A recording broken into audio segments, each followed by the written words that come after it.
परमहंस परिव्राजकाचार्य सदस्यमान सिद्धांत सरस्वती गोस्वामी प्रभुपाद की जय। अनंत कोटि वैष्णववृंद की जय। नामाचार्य श्रील हरिदास ठाकुर की जय। श्री कृष्ण चैतन्य प्रभु नित्यानंद श्री अद्वैत गदाधर शिवासादि गौर भक्तवृंद की जय। श्री श्री राधा कृष्ण गोविनाथ श्याम कुंड राधा कुंड गिरिवर्धन की जय। वृंदावन धाम की जय। नवद्वीप धाम की जय। गंगा माई की जय। यमुना माई की जय। तुलसी देवी की जय। भक्ति देवी की जय। स्वामी भक्तवृंद की जय। All glories to the assembled devotees. All glories to the assembled devotees. All glories to the assembled devotees. Thank you very much.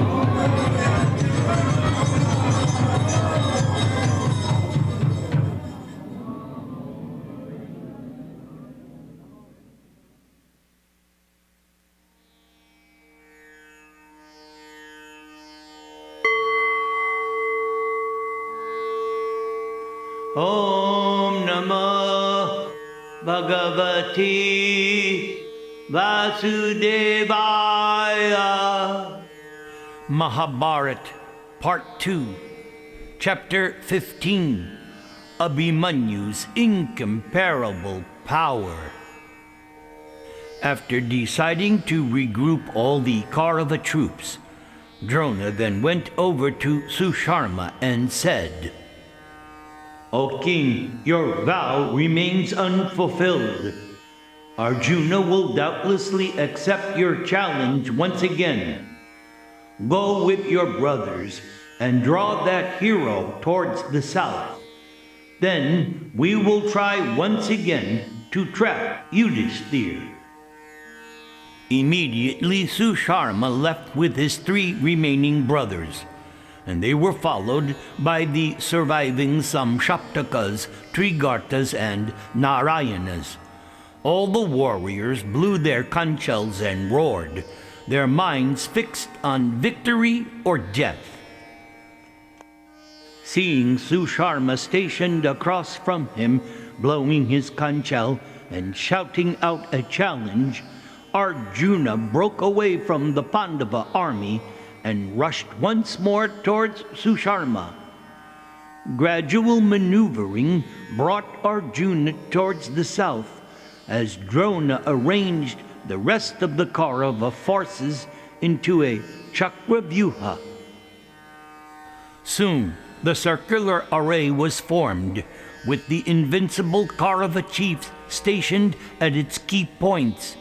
In ranks, the soldiers advanced towards the Pandavas. Duryodhana and his brothers stood in the center of the formation, supported by Karna and Kripa Acharya. At its head stood Drona Acharya and his son Ashvathama, backed by many kings and their forces, who spread out behind him in a vast circle. As Drona closed in on his foes, he let loose hundreds of winged arrows. Immediately, a massive wave of shafts flew toward the Pandava army, along with lances, darts, iron balls, and battle axes. The cries of the warriors filled the air. Upon seeing that his enemies had arranged themselves in the impenetrable Chakravyuha, Yudhishthir became thoughtful. Only Arjuna knew how to break that array. Arjuna had mentioned it to his brothers, but Arjuna had never told the secrets which he had learned from Drona.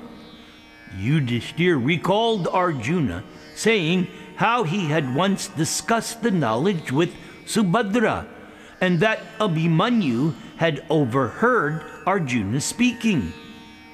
That prince was their only chance.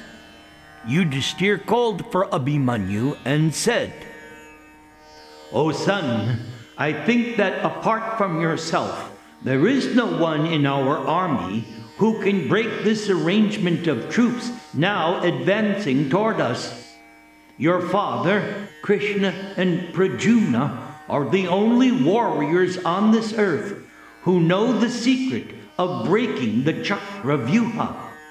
But I understand that you are a fourth knower of this secret, having heard it from your father.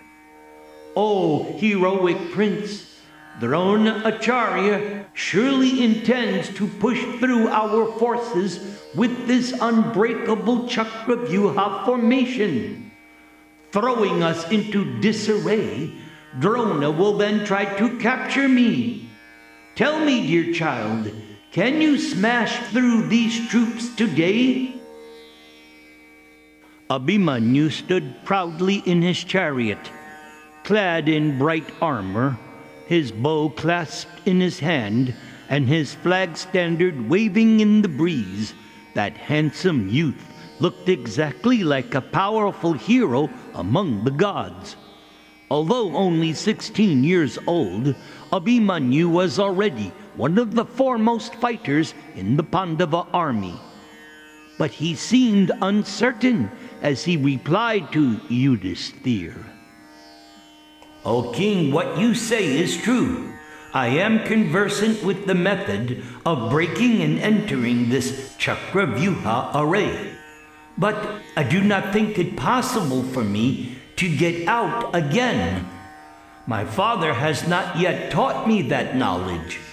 So I will be like an insect impelled by anger to rush into the fire. But if any danger should befall me, I will be trapped. Oh, mighty armed one, do not fear. My brothers and I will be right behind you, along with Drishtajumna, Satyaki, and all the Panchalas, Kekayas, Matsyas, and Prabhadrakas. We will protect you from all sides. Bhimasena, meanwhile, who had overheard the conversation, then added, O hero, we will follow you closely, and once we enter the array, we will smash it apart.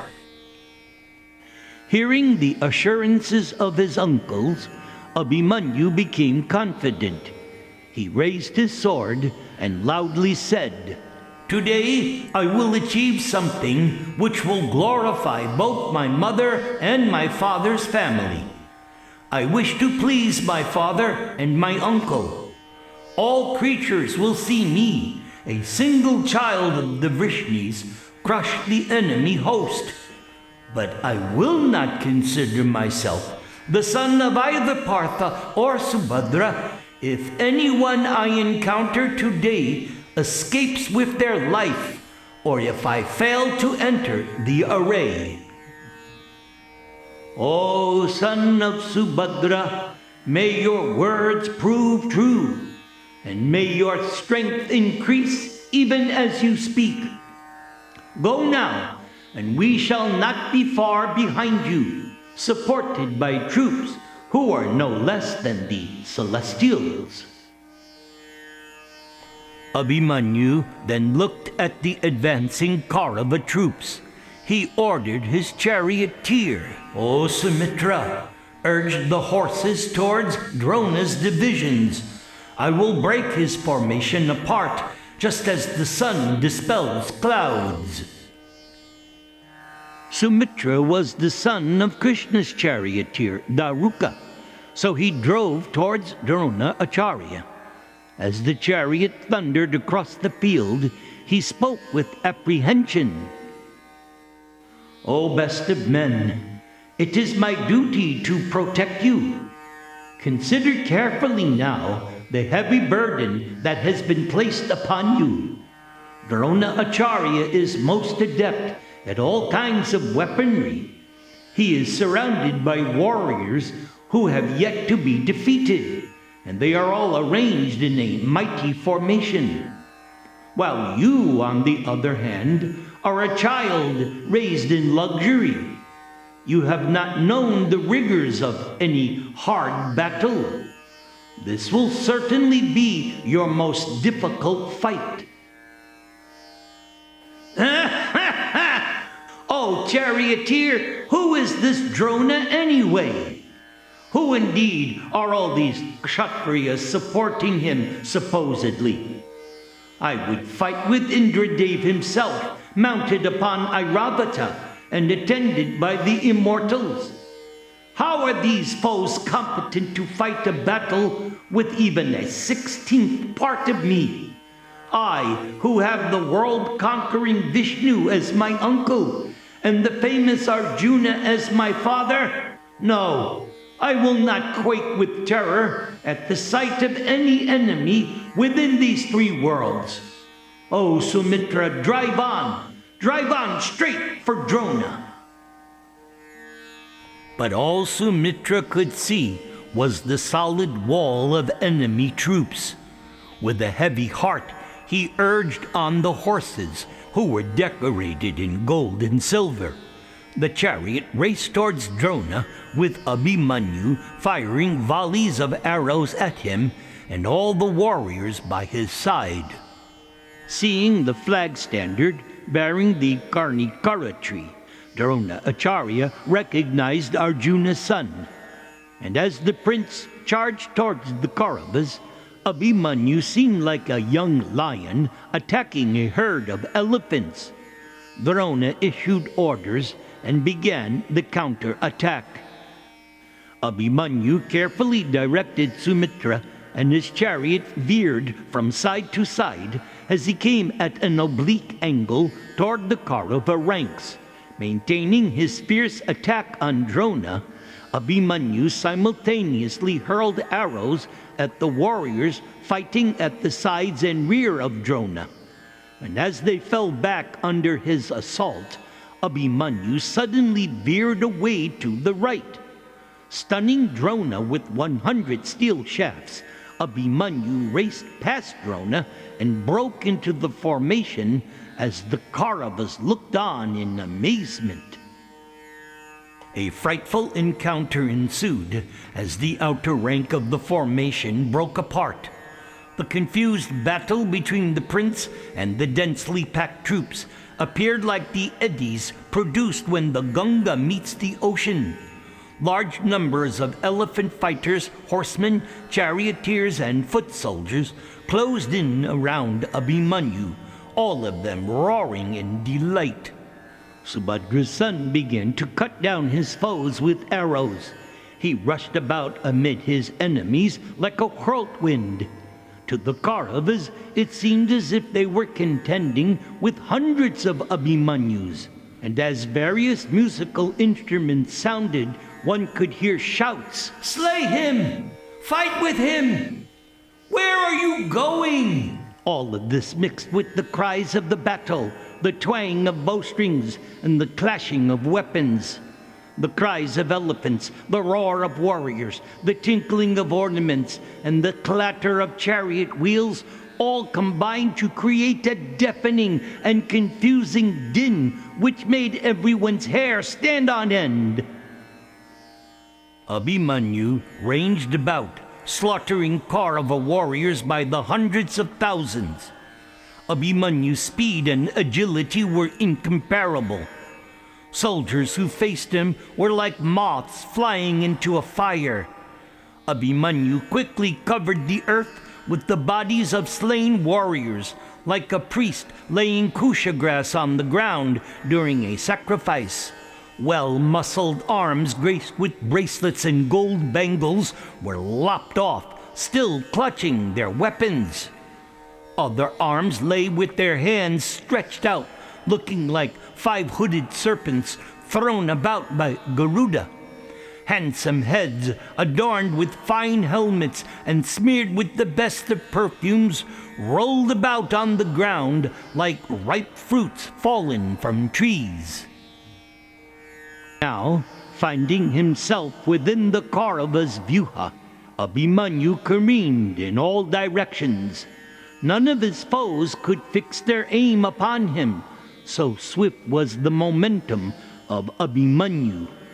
His arrows flew like streams of golden sunlight. Arjuna's son brought down huge elephants along with their riders, scattering their armor and caparisons. Horsemen fell from their saddles, slain by shafts, which passed clean through their bodies. Their horses reared in fear, and they were cut down by the son of Subhadra and his relentless volleys of arrows. Animals lay about, weltering in gore, their eyes bulging, tongues hanging out. Sending men and beasts to the blissful regions of departed heroes, Abhimanyu charged repeatedly, uttering fearful war cries. As he displayed various maneuvers, the Kaurava heroes looked upon Abhimanyu as something beautiful. They even shouted in appreciation. But despite their best efforts to train their weapons upon him, they could find no gaps in his defenses. Rather, as the Kauravas approached Abhimanyu, they were struck by dozens of his speeding arrows. The Kauravas appeared like the Asura demon army mangled by Skanda, son of Lord Shiva. Subhadra's son moved fearlessly and swiftly through the Kauravas, leaving a trail of carnage. Thousands of Kaurava fighters threw down their weapons and fled the fight. Forsaking their wounded relatives and friends, they ran wildly in all directions. Elephants ran screaming, and swift horses galloped at full tilt away from Abhimanyu, leaping over the fallen soldiers who filled the blood-soaked earth.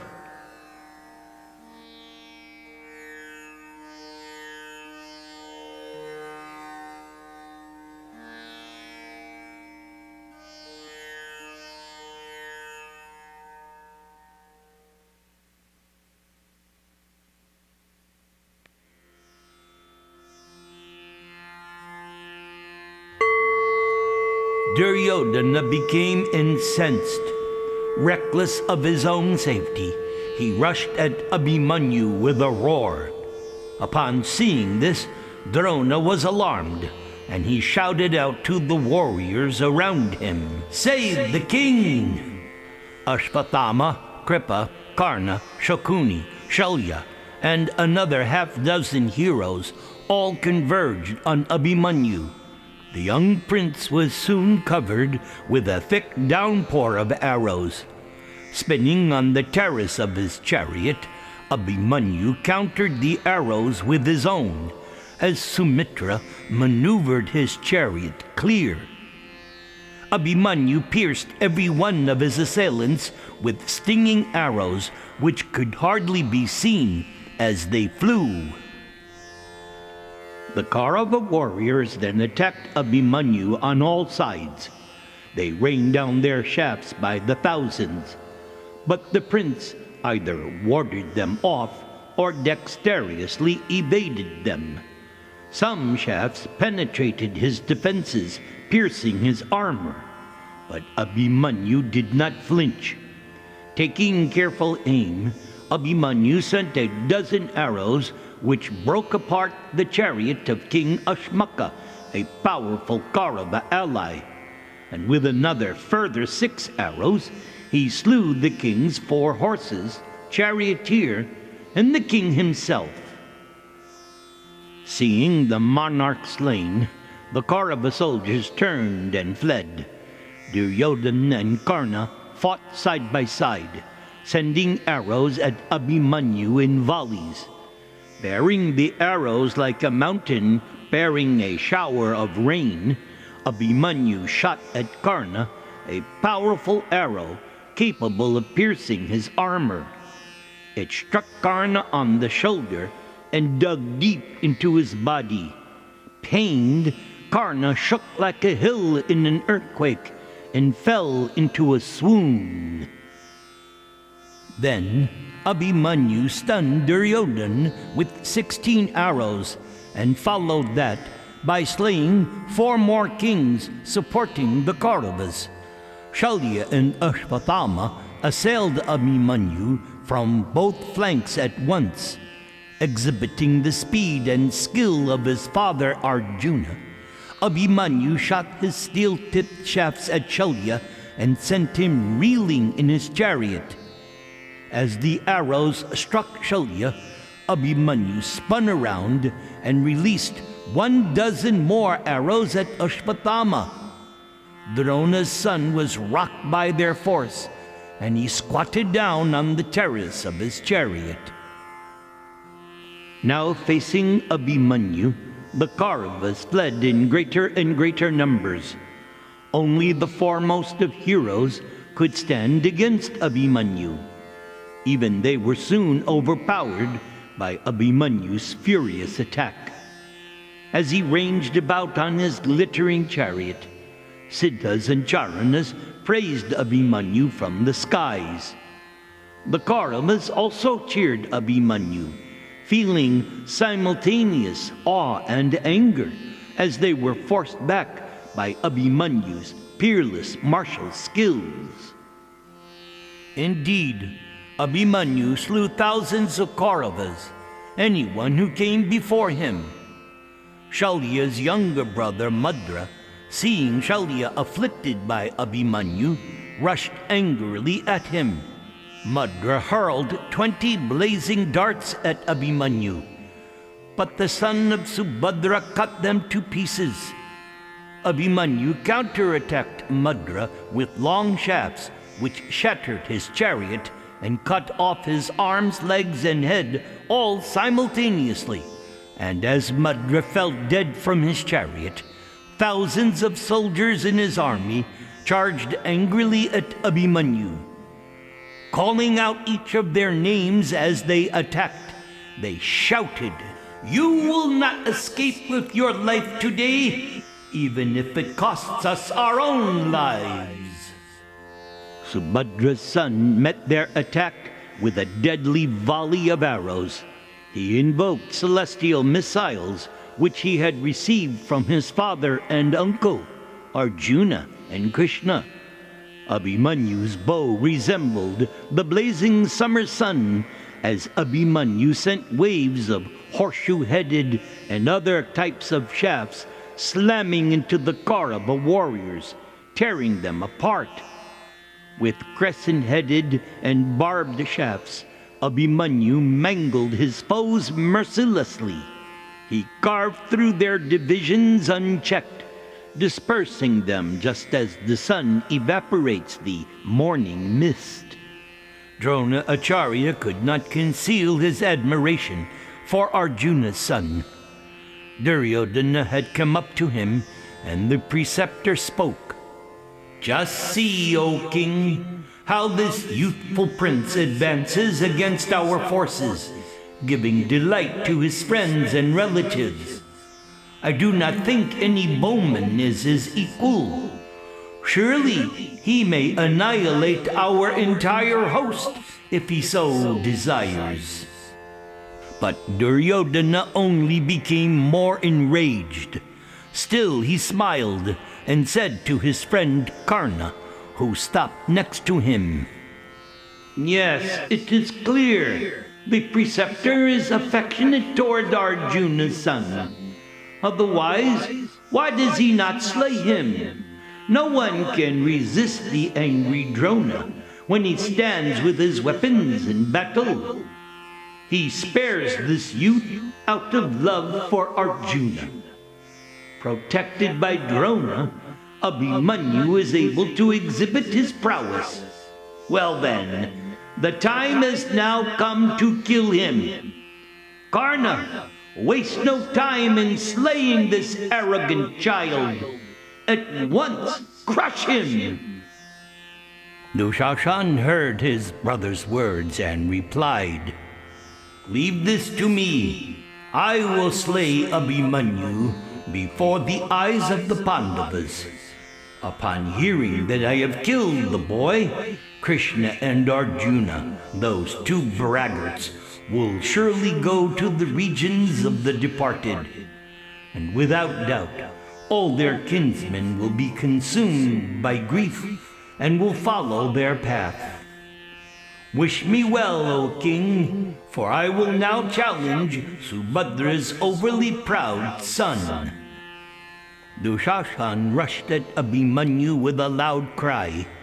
He fired a shower of arrows, decked with buzzard feathers, which covered Abhimanyu's chariot. The young prince smiled as he recognized his antagonist, and he struck him at once with 24 shafts. But not tolerating the attack, Dushashan increased the ferocity of his own assault. Dushashan fired at Abhimanyu arrows and darts, which blazed brilliantly as they flew towards him. The prince countered the missiles and returned his own in large numbers. Both combatants exhibited various maneuvers in their chariots, showing skills that delighted the onlookers. The Kauravas sounded all kinds of musical instruments and cheered as Dushashan pressed his attack on Abhimanyu. Holding off the attack of Dushashan, Abhimanyu called out to him, "Oh, by good luck, I find before me a vain warrior of cruel deeds, one who has lost all righteousness. He who ever braves of his own prowess and knows only of sinful deeds. With joy you pierced Yudhishthir and Bhima with your wicked words. Pay for that crime now, O evil-minded one. Suffer for the sin of grasping the sinless Draupadi's hair. Reap now the fatal fruits of your ignorance, violence, covetousness, and persecution of others. I shall now chastise you severely before all these warriors, thus freeing myself from the burden of anger I bear against you." Within a matter of seconds, Abhimanyu fixed an effulgent golden arrow on his bow and fired it with all of his power. Deeply it dug into the shoulder of Dushashan, and he dropped his bow. Abhimanyu struck Dushashan with a further 25 shafts, which burned like fire. Pierced on his chest and arms, Dushashan squatted in pain and fell into a swoon. His charioteer quickly carried him away from the fight. Seeing Dushashan now overpowered, Karna came to challenge Abhimanyu, but he too could not defeat the young warrior. Abhimanyu gradually forced Karna back with dozens of arrows. With his flag standard cut down and his armor shattered, Karna fell back and turned away. He was being supported by the sons of Atirata, whom Karna considered his own brothers. One of them rushed at Abhimanyu in a rage. He launched 100 arrows at Abhimanyu and sent up his battle cry. Abhimanyu turned to face the impetuous warrior. The young prince, whose mind was free from malice, struck Karna's brother with 30 powerful arrows. He broke his flag standard, killed his horses, and shattered his chariot wheels. And as his antagonist fired back, Abhimanyu lopped off his head with a crescent-headed shaft.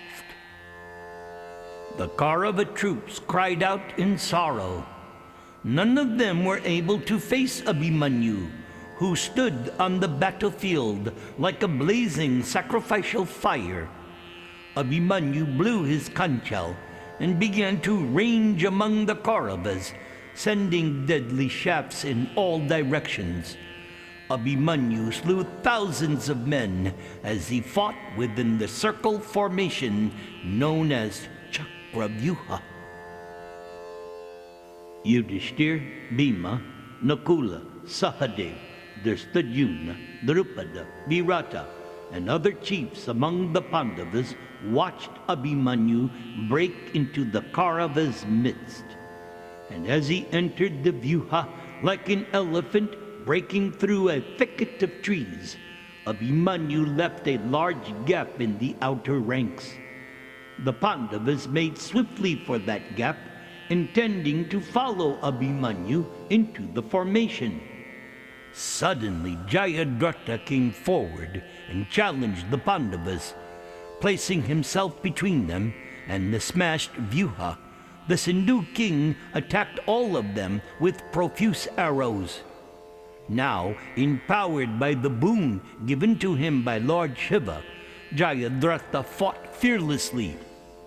He checked all 4 Pandavas.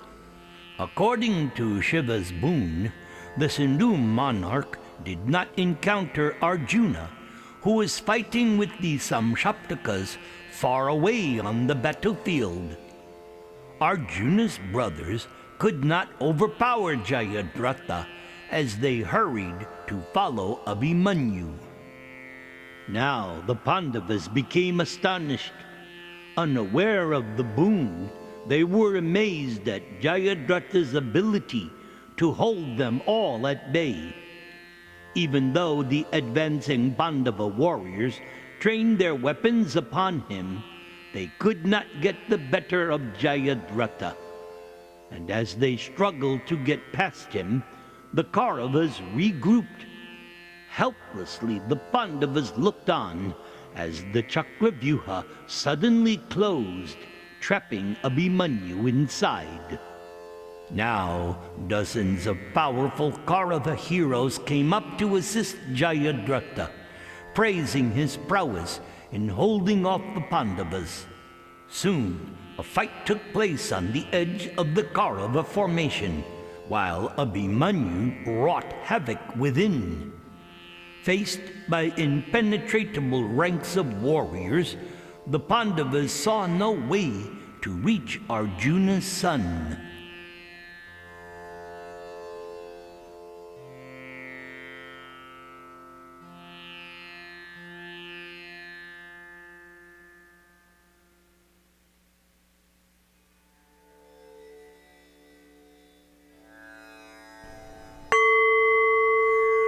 Within the formation, Duryodhana grew increasingly anxious. No one seemed able to stop Abhimanyu. Whoever went before him was either immediately slain or forced to retreat. Abhimanyu had overpowered all the great Kaurava heroes, including Karna, Kripa, Ashvatthama, Shalya, Kritavarma, and Balika.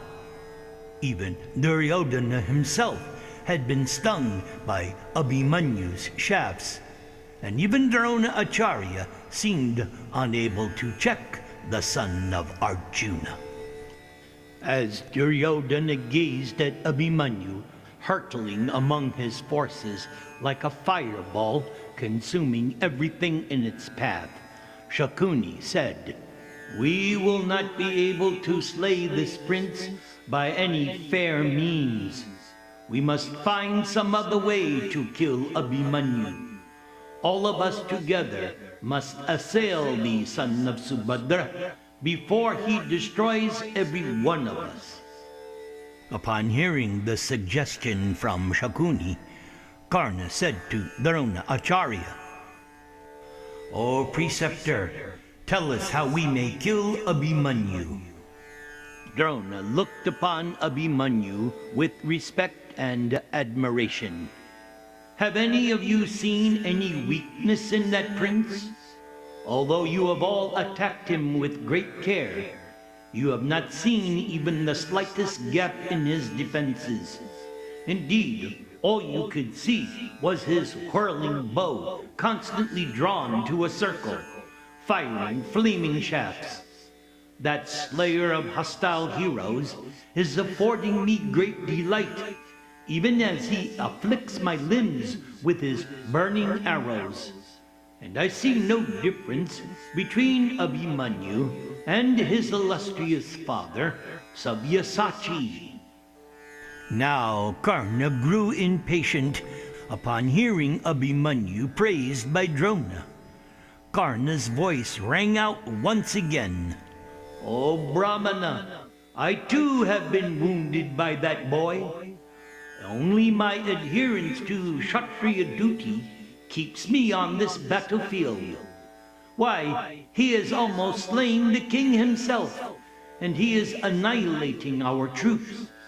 Please tell us how we can check Abhimanyu. Yes, the son of Subhadra is virtuous and faithful. Abhimanyu is powerful and has been taught by both Arjuna and Krishna.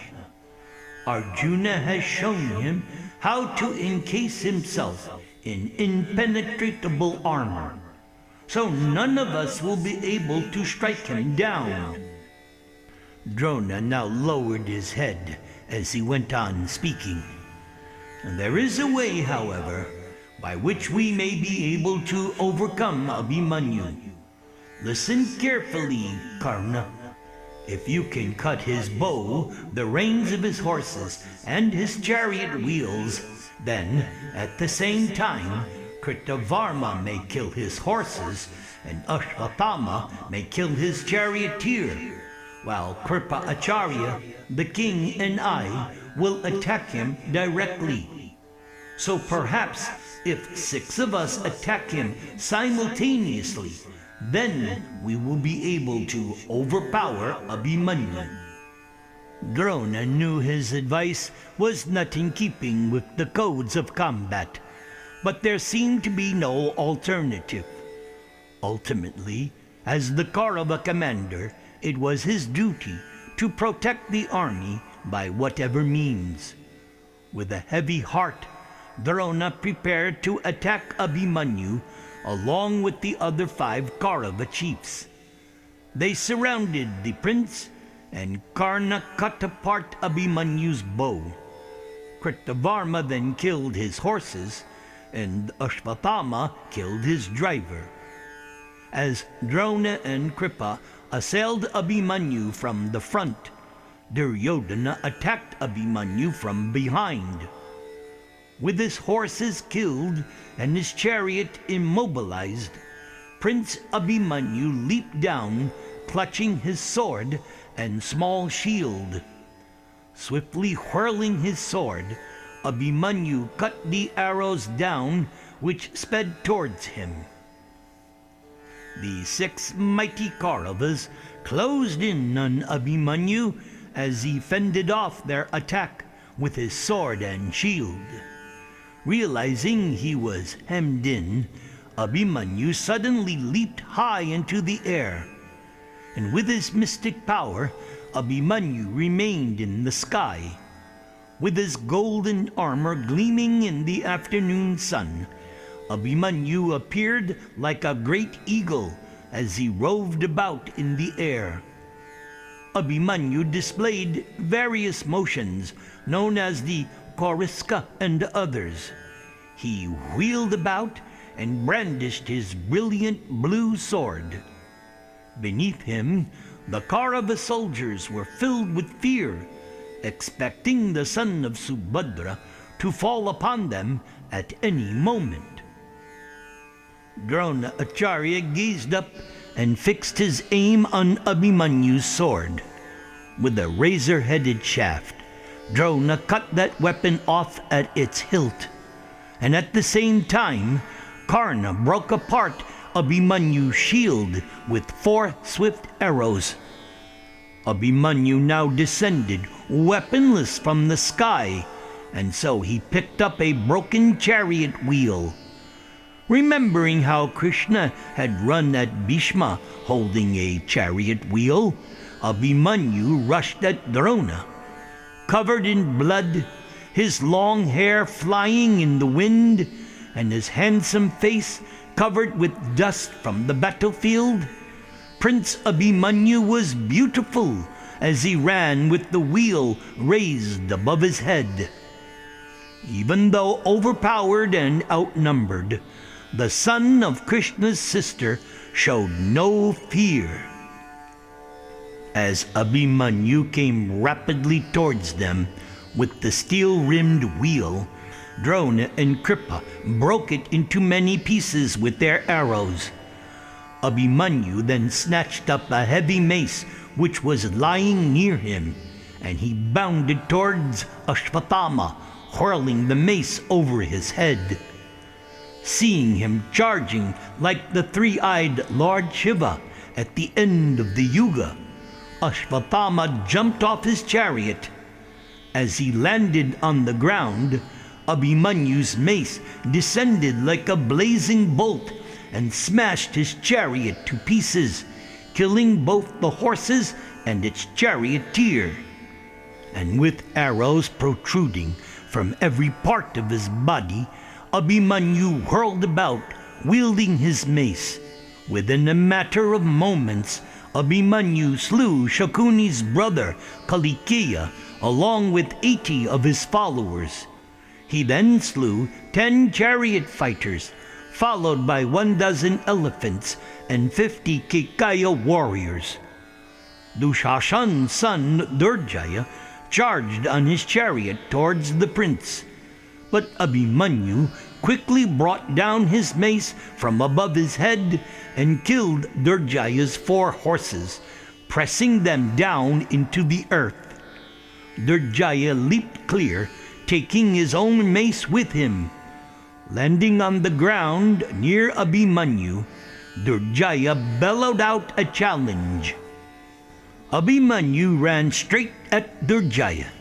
The 2 combatants fought angrily, striking each other with their maces and producing sounds like thunderclaps. Finally, in one wheeling maneuver, they struck each other on the head and both fell senseless to the ground. After a few moments, Durjaya rose and lifted his mace once again. Abhimanyu, fatigued from his long fight against so many opponents, tried to slowly rise up. But as he tried to get to his feet, Durjaya struck him on the crown of his head with full force.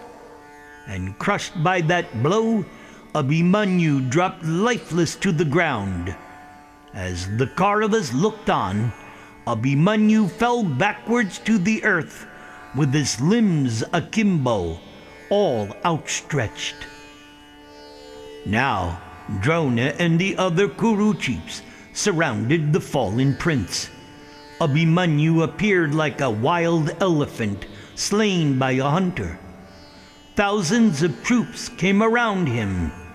They all looked upon Abhimanyu as if he were a fire extinguished after consuming a forest during the summer season, or like a tempest which had died down after crushing countless trees. The son of Arjuna lay with a peaceful expression on his handsome face, his red eyes gazing up at the sky. Even in death, the son of Subhadra was as lustrous and splendid as the full moon in autumn. The Kauravas now roared with delight. Their indefatigable opponent was finally brought down. They danced about on the battlefield, waving their weapons. Overwhelmed with relief at being delivered from danger, the Kauravas embraced one another, laughing loudly. Meanwhile, up in the sky, many rishis and siddhas looked down on the prince, who seemed to them to be like the moon dropped down from the heavens. They let out cries of woe and exclaimed, "Alas! Assailed all at once by 6 Kaurava Maha-Bharatas, this hero now lies slain. This was highly unfair." All around Abhimanyu was a scene of utter destruction. Innumerable men and animals lay slaughtered amidst shattered chariots, weapons, armor, and ornaments. The field was all but impassable, choked with the dead and the dying. Arms, legs, and heads lay all around in a bloody mass. The battlefield assumed an awful appearance, which struck terror into the hearts of those who were cowards. The sun had reached the western horizon just as Abhimanyu was slain. With joy, the Kaurava troops withdrew from the battlefield leaving Abhimanyu lying amidst the carnage he had created.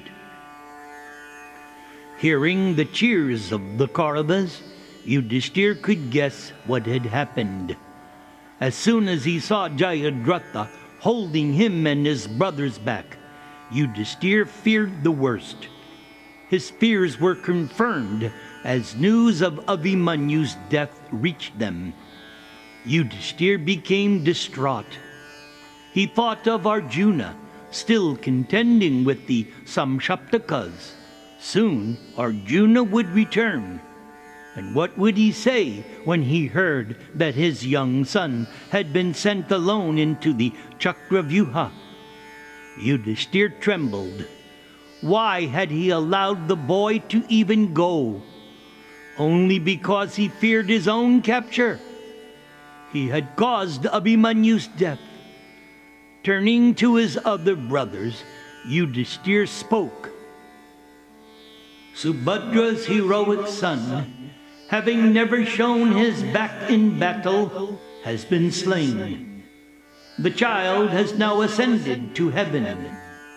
After slaying numerous warriors, Abhimanyu has followed in their wake. Doubtlessly that boy, who was equal in power to both Krishna and Arjuna, has reached the opulent mansion of Indradev. Although himself afflicted by grief, Yudhishthir tried to console his brothers and followers. We should not grieve for this boy who performed pious deeds. Surely he has attained the regions of the righteous that are ever sought by those who are virtuous. In silent grief, the Pandavas withdrew. As they made their way back to their tent, they moved like wooden dolls. They slumped into their seats and sat gazing at the ground. Yudhishthir wept out loud. Desiring to please me, the prince penetrated Drona's array like a lion entering a herd of cattle. Abhimanyu forced the best of the Kurus, all accomplished in weapons and fighting, to turn back. After crossing the Kauravas' ocean-like array, killing many of their heroes, Krishna's nephew has gone to the next world. Oh, how can I even look at Arjuna or the auspicious Subhadra, now bereft of their beloved son? What meaningless, disjointed, and incoherent words will we speak to Krishna and Arjuna when they return?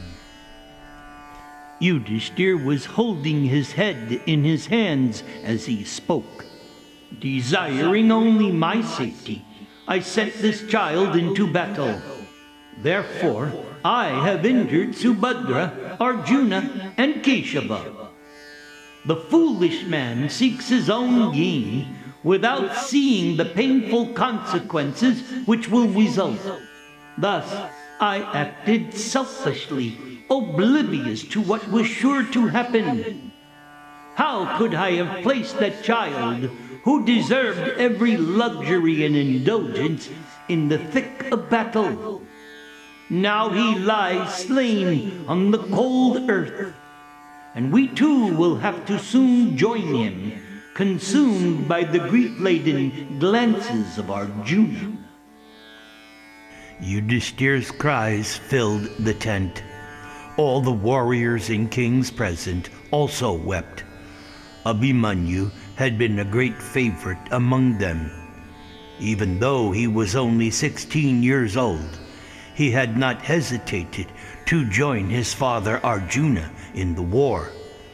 His guileless and cheerful attitude had endeared him to everyone. Although he was the son of one who could afford protection from the entire celestial host, still Abhimanyu has been killed. Surely now the Kauravas have become afraid. Filled with rage at the unfair killing of his son, Arjuna will annihilate them all. Soon, that mean-minded Duryodhana, seeing his forces massacred, will also give up his own life out of grief. Alas, beholding the incomparable Abhimanyu now fallen to earth, I can no longer derive any pleasure, either from victory, the kingdom, or even immortality itself. As Yudhishthir was lamenting, suddenly Vyasadeva entered the tent. Yudhishthir composed himself and stood ready to receive the sage. Along with his brothers, Yudhishthir worshipped Vyas, offering him a fine seat within their midst. When Vyasadeva was seated at ease, Yudhishthir spoke. "O great Rishi, the son of Subhadra has been slain in battle by a number of vicious bowmen who surrounded him on all sides. A mere child, Abhimanyu has been killed while contending with overwhelming numbers. Simply wishing to do us good, Abhimanyu penetrated the hostile array, but was trapped and slaughtered without mercy, while we were held back by that Sindhu king Jayadratha. Alas, my heart has become seized by an unbearable sorrow." "O my son, you possess superior wisdom, and you should not lament like this, O king. Men of your caliber are never confused by any calamity. The heroic Abhimanyu has reached paradise after slaying numerous enemies. His deeds far exceeded his years, and he has attained everlasting fame. Why do you grieve? O Yudhishthir, no creature can violate the law of death, for death takes gods, Gandharvas, Danavas, and all others away without fail." Vyasadeva's presence was comforting. The Pandavas listened to his soothing words. And when Vyas stopped speaking, Yudhishthir said, "So many of the earth's rulers now lay shorn of pride and power. Striving in battle, filled with hopes of victory, they have fallen into the fire of the enemy's anger. Now they lay there, motionless on the earth. Upon seeing such slaughter, we have come to understand the meaning of death. O learned sage, why does death take men away? Wherefrom does death arise? O grandsire, please explain this to us." Vyasadeva closed his eyes. Although he was emaciated and covered with dirt from his continuous austerities, Vyas shone with a mystical effulgence which spread around him like the glow of the moon. Sitting cross-legged on the costly seat, Vyas seemed like a dark gem set in gold. And after a few moments, Vyasadeva began to narrate the ancient history of the origin of death itself in this world. How Brahmaji at first brought it into being. Vyasadeva then told the Pandavas about the many kings who had succumbed to death in the history of the world, even though they were rich in asceticism and pious merits. After mentioning each of the departed kings and describing their sacrifices and pious acts, Vyasadeva concluded, "When such personalities had to die, each of them far superior to Abhimanyu from the viewpoint of piety, you should therefore not lament for the boy. By laying down his life in battle, the son of Subhadra has gone to regions only attained by those who performed the foremost of sacrifices.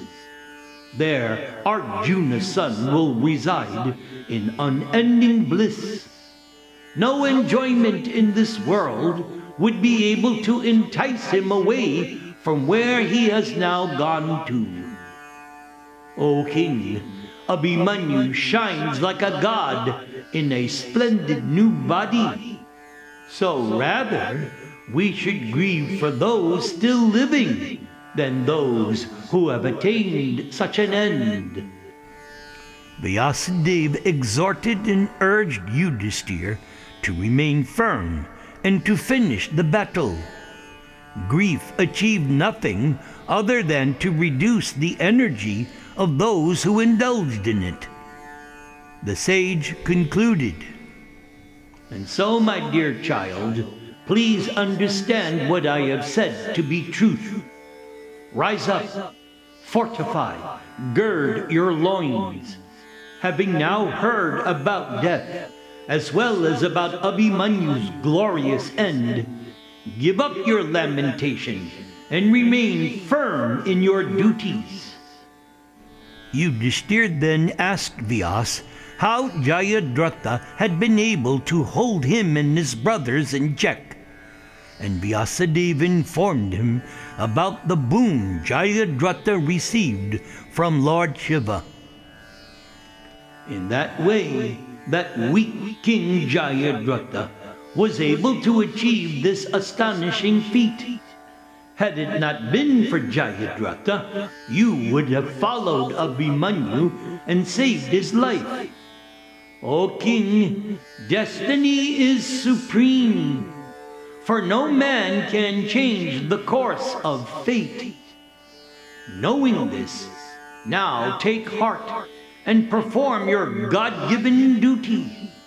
The Lord's will is inscrutable, and surely is meant for the welfare of the whole world. So if you simply follow the will of God, you will then understand everything in due course of time. Then Vyasadeva stood up and bade the Pandavas farewell. Vyasadeva thus disappeared.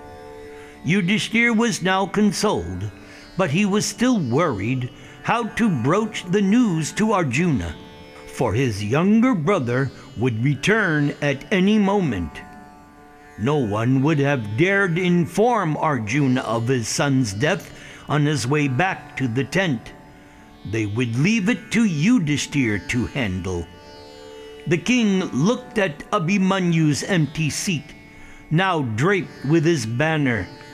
Yudhishthira, breathing heavily, watched the entrance of the tent as it flapped in the evening breeze.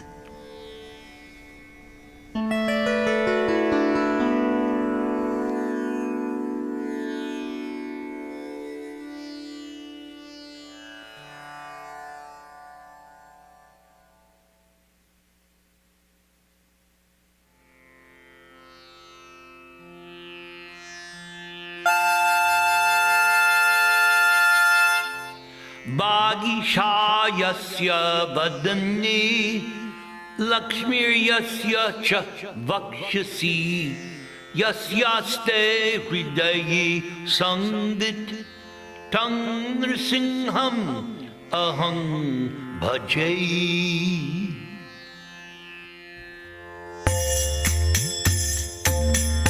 Namaste Narasinghaya Prahlada Ahlada Dayane Hiranya Kashipo Vaksha Shilatam Kanakalai Ito Nrsinga Parato Nrsingho Yato Yato Yamitato Nrsingha Bahi Nrsinga Hridaye Nrsingho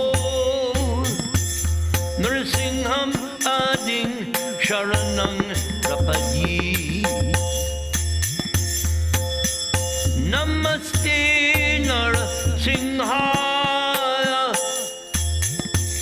Nrsingham Ading Sharanang Prapadye. Tavakaragam Lavarinakam Adbhuta Sringam Dalita Hiranyakashipu Tanubringam Keshavadrita Nara Harirupa Jaya Jagadisha Hare Jaya Jagadisha Hare Jaya Jagadisha Hare Tamakara Kamanabari Nakham Adbhuta Sringam Dalita Hiranyakashipu Tanubringam Keshavadrita Nrsinga Rupa Jaya Jagadisha Hare Jaya Jagadisha Hare Jaya Jagadisha Hare Jaya Jagadisha Jaya Jagadisha Jaya Jagadisha Hare Hare Jaya Jagadisha Hare Shri Krishna Chaitanya Prabhu Nityananda Jai Advaita Gadadhar Srivasadi Gaur Bhaktavrinda Hare Krishna Krishna Krishna Hare Hare Hare Rama Rama Rama Hare Hare Hari Hari Namaha Krishna Yadavaya Namaha Gopala Govinda Ram Sri Madhu Sudana Hari Hari Namaha Hari Hari Namaha Hari Hari Namaha.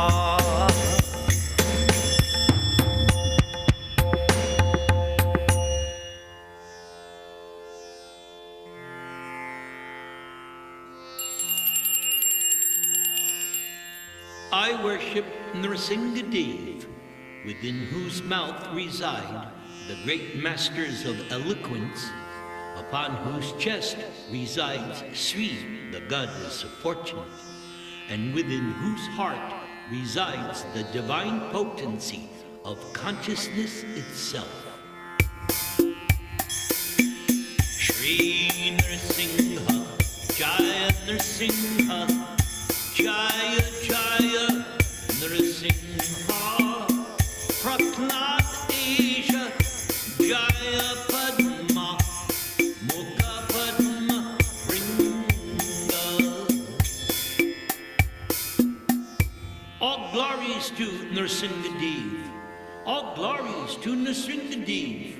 He is the Lord of Prahlad Maharaj, and who is like a honeybee, always engaged in beholding the lotus-like face of the goddess of fortune, Sri,